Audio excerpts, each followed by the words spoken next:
di Xiaomi ada yang dia sebutkan penggunaan RAM-nya itu kalau diklik itu sama dengan menutup semua aplikasi.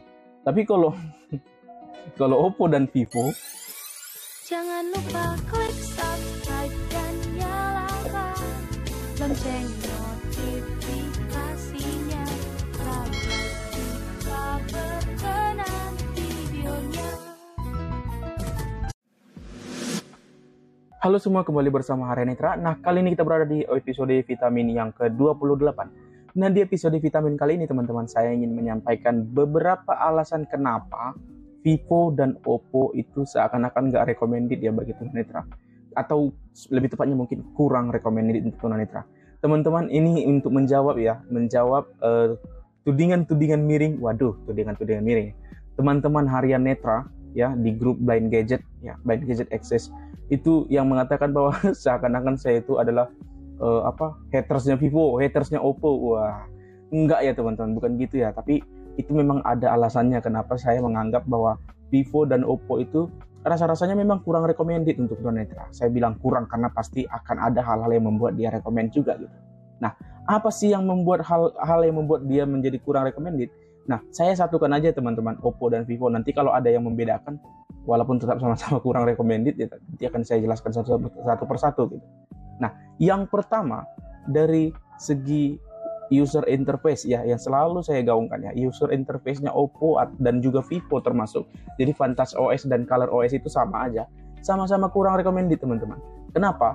Karena tampilannya yang tidak nyaman ya rasanya untuk tunanetra, karena akan ada hal-hal yang atau tombol-tombol yang dia tidak berlabel, dan ketika dipaksa berlabel oleh TalkBack ataupun Jesuo, tergantung ya pakai pembaca layar apa. Nah, itu dia jadinya bukan menyebutkan item yang sebenarnya, tetapi menyebutkan ya apa aja yang bisa dibaca dari label itu gitu. Misalnya nanti mau tiba-tiba hanya bilang tombol atau ya banyak list atau apalah gitu. Pokoknya banyak-banyak yang nggak bisa terbaca dengan normal gitu. Nah, memang yang sekarang ini udah ada banyak pembaruan, tapi rasanya tetap ada aja yang tidak recommended ya untuk tunanetra gitu.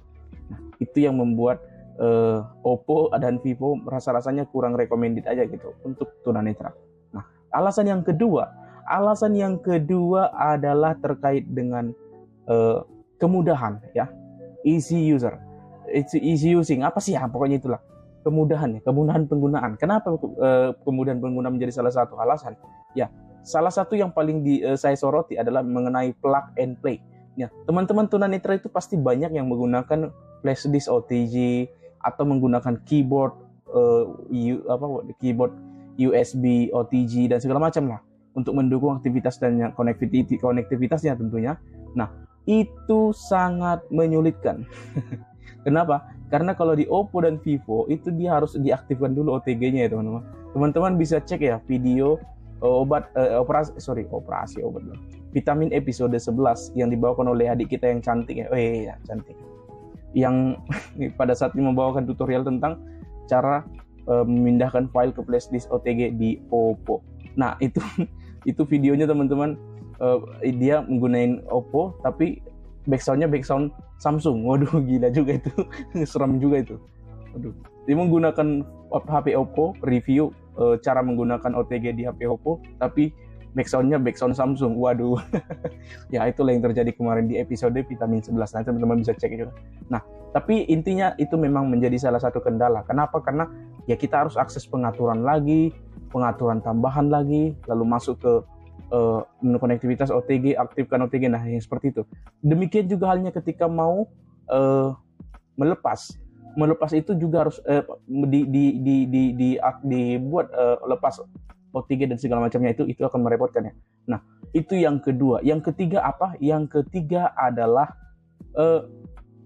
keyboard telepon. Ya, keyboard telepon itu menjadi salah satu kendala ya teman.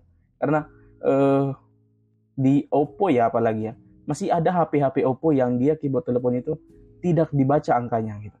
Nah, itu sangat menyulitkan bagi teman-teman tunanetra. Nah, itu menjadi salah satu kendala yang berarti. Walaupun kalau di Vivo sepertinya sudah mulai nyaman. Saya nggak tahu ya, kalau misalnya terakhir saya pegang Vivo seri Y12 sepertinya sudah lumayan nyaman lah gitu. Tetapi tetap masih menjadi kendala. Yang keempat masih dari fitur telepon, cara mengangkat panggilannya itu loh, nggak ada tombol-tombolan. Oke, kalau di Oppo itu menang dia. Di Oppo masih ada tombol jawab, tombol tolak seperti Realme ya. Ya memang Realme anak buangannya, bukan anak buangan, maksudnya anaknya Oppo Kian ya. Tapi udah pindah haluan menjadi, ya ibaratnya udah berdiri sendirilah, mandiri lah. Tapi intinya ya sama seperti Realme ada tombol jawabnya juga. Tapi kalau Vivo, wah itu harus diusap ke atas itu pakai 2 jari seperti itu. Nah itu kan merepotkan. Nah itu yang membuat menjadi sangat sulit digunakan untuk tunanetra. Lalu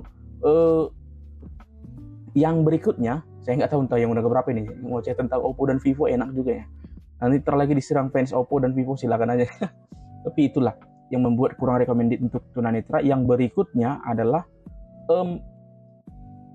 penggunaan browsernya itu ya, browser bawaan itu nggak recommended untuk tunanetra. Ya memang bisa di custom juga dengan Google Chrome, tapi kan gini ya teman-teman, banyak ya tunanetra itu dia tidak tahu mengubah. Nah itu juga saya juga terkendala itu untuk mengajari teman-teman tunanetra yang baru kali pertama pegang HP Android, lalu kemudian ingin membuka web, tapi kemudian kalau dibuka linknya yang terbawa ke browsernya Oppo yang memang nggak recommended aja gitu. Dan juga gitu juga dengan Vivo gitu. Nah untuk mengcustomnya supaya dia defaultnya itu di Chrome, itu saya harus ajarkan, dan ajarkan itu juga susah karena ya itu tadi pengaturan di Vivo dan Oppo itu ada setelan tambahannya dan itu rumit gitu. Nah itu menjadi salah satu kendala yang berikutnya. Nah lalu kendala lainnya yang berikutnya lagi adalah apa itu? Penggunaan atau pengaktifan aksesibilitas. Kalau kita baru beli HP ya teman-teman, kan bisa aja kita langsung, Mbak, kalau misalnya nih Samsung nih, Mbak, masukin pengaturan, nah, lalu kemana Mas? Gitu. Ke aksesibilitas Mbak, nah, lalu talkback, oke aktifkan Mbak, selesai. Tapi kalau di Oppo ada lagi bebas halangan Mbak, aduh apaan itu bebas halangan itu? Bebas halangan kali jalan tol kali ya bebas halangan. Itulah yang membuat kurang recommended dari Oppo ya. Mungkin kalau Oppo dengar ini ya bisa diperhatikan lah gitu. Bisa diperhatikan lah hal yang seperti itu. Apa-apaan itu bebas halangan? Orang udah jelas disabilitas bebas halangan. Gitu. Tapi itulah yang membuat menjadi kurang recommended. Kalau di Oppo ya itu tadi Oppo ya. Kalau di Vivo kalau di Vivo itu gini. Kendalanya itu ya sama aja, agak ribet pengaturan lainnya. Nah, uniknya teman-teman, banyak Vivo itu nggak sejalan ya. Maksudnya di satu HP itu namanya setelan tambahan, di HP lainnya pengaturan lainnya. Nah itu menjadikan, aduh ini habis ini nyinyirin Oppo sama Vivo ini, udah gawat. Ntar lagi saya diserang ini. Tapi ya memang itu terjadi gitu.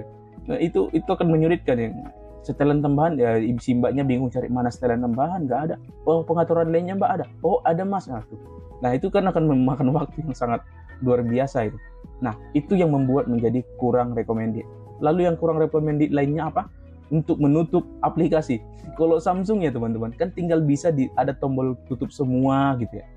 Jadi enak gitu. Kalau di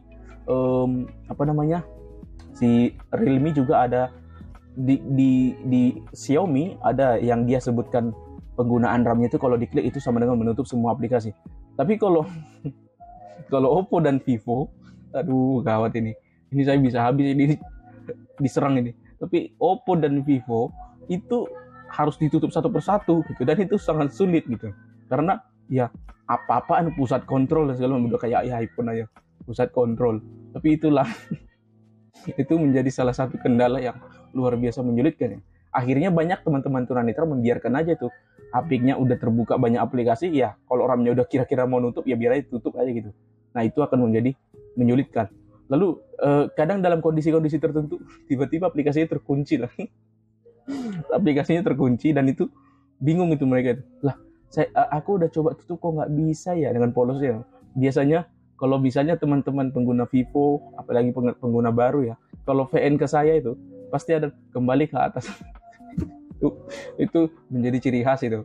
Dan itu kenapa? Karena memang susah untuk menerapkan Jesu komentari di Vivo dan Oppo kalau tidak HP-nya dipegang langsung. Jadi kalau saya mengajari lewat telepon itu susah, susah sekali karena apa? Nah ini yang berikutnya lagi mengenai pengelola file.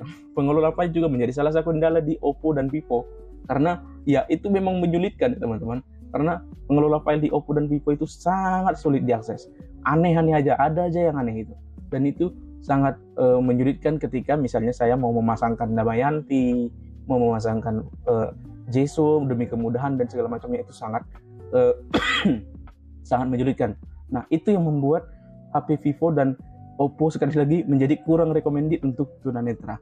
Ya, walaupun dibilang ya teman-teman, misalnya kameranya bagus, ini segala macam, tipis, HP-nya ringan, compact dan segala macam. Ya kalau nggak aksesibel ya gimana? Ya mau gimana ya? Banyak HP yang seperti itu ya, tapi nggak aksesibel ya. Ya mau gimana gitu. Kalau soal dibilangnya, misalnya ada banyak yang bilang, yang penting bisa digunakan selagi Android bisa digunakan. Iya, kalau lu ngerti tentang HP, kalau lu ngerti tentang gadget, kalau lu tunanetra yang ngerti tentang teknologi, ya bisa aja ngomong gitu. Tapi kalau pengguna baru gimana? Kasian loh. Saya sering kali menemukan teman-teman saya itu ketika beli HP, masuk ke counter gitu, beli HP, ditawarin Oppo, ditawarin Vivo, dan itu akan menyulitkan mereka saat menggunakan gitu. Mereka tergiur nih dengan harga segini, ya udah ini aja gitu. Apalagi pendampingnya, tergantung pendampingnya. Mungkin pendampingnya juga berpikir, oh ini cantik ini barangnya gitu. Ini cantik loh dek, ini cantik loh nak, ini cantik loh kak, segala macamnya. Nah ini aja ya kak, ini aja ya. Memang cantik ya. Oppo dan Vivo itu memang cantik ya. Cantik kayak mbak-mbaknya. tapi gimana ya? Kalau nggak aksesibel ya gimana ya? Secantik-cantiknya kalau nggak aksesibel ya udah gimana ya? Ya akhirnya apa? Akhirnya pada nanya ke saya dan saya bingung karena saya nggak pegang HP Oppo sama sekali ya, HP Vivo lagi. Saya terakhir pegang Vivo itu Vivo Y69, tapi itu awet dia teman-teman. 2 tahun saya pegang HP Vivo. Jadi saya nyinggirin Vivo dan Oppo itu bukan karena tendensi pribadi ya teman-teman. Nanti banyak ini yang kayak seakan-akan saya tuh benci sama Vivo dan Oppo. Enggak ya. Saya itu pengguna Vivo 2017 sampai 2019, Vivo Y69, dan itu bertahan 2 tahun. Dengan segala kesulitannya tentunya. Tapi ya itu sangat menarik teman-teman. Itu sangat menarik, itu pengalaman yang sangat seru. Nah, itu menjadi terakhir tadi di pengelola filenya ya itu. Di pengelola file yang memang sangat sulit diakses. Banyak menu-menu yang tidak gimana ya teman-teman. Kalau misalnya pengelola file itu kan biasa ada tombol opsi lain dan segala macamnya. Kalau di Vivo dan Oppo nggak ada itu. Adanya tombol udah. Kalau diklik memang itu pilihannya hapus pengaturan dan segala macam. Ya memang seperti menu opsi lain kalau di HP lain. Tapi ya itu kan menyulitkan bagi tunanetra. Itu yang membuat Oppo dan Vivo menjadi kurang recommended. Tapi ada nggak baiknya sih Oppo dan Vivo bagi tunanetra? Ada tetap ada kok teman-teman. Saya nggak segitunya lah. Ada. Apa itu? Memang kita harus akui secara kecepatan respon Vivo dan Oppo itu bagus untuk tunanetra. Misalnya contoh, kita ketika menggunakan WhatsApp dengan talkback, tanpa talkback artinya yang melihat gitu, yang normal lah teman-teman, yang normal. Mungkin antara HP itu sama-sama aja. WhatsApp kan aplikasi yang ringan, yang semua HP juga pasti sama lah, bisa menggunakannya dengan waktu yang ya paling jeda-jeda 0, sekian detik lah.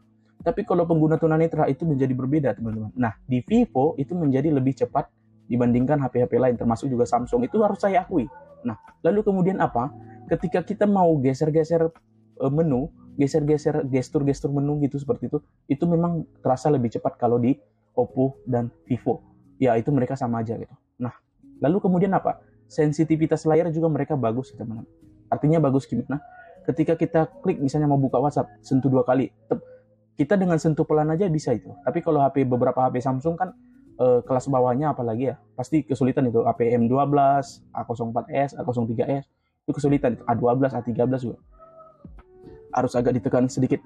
Tapi kalau di Oppo dan Vivo, Y12, Y15s, Y15, Y16, Oppo A16, A16e, A16k dan segala macamnya itu, walaupun di kelas bawah, mereka tetap sudah baik performanya pada bagian itu, untuk urusan itu.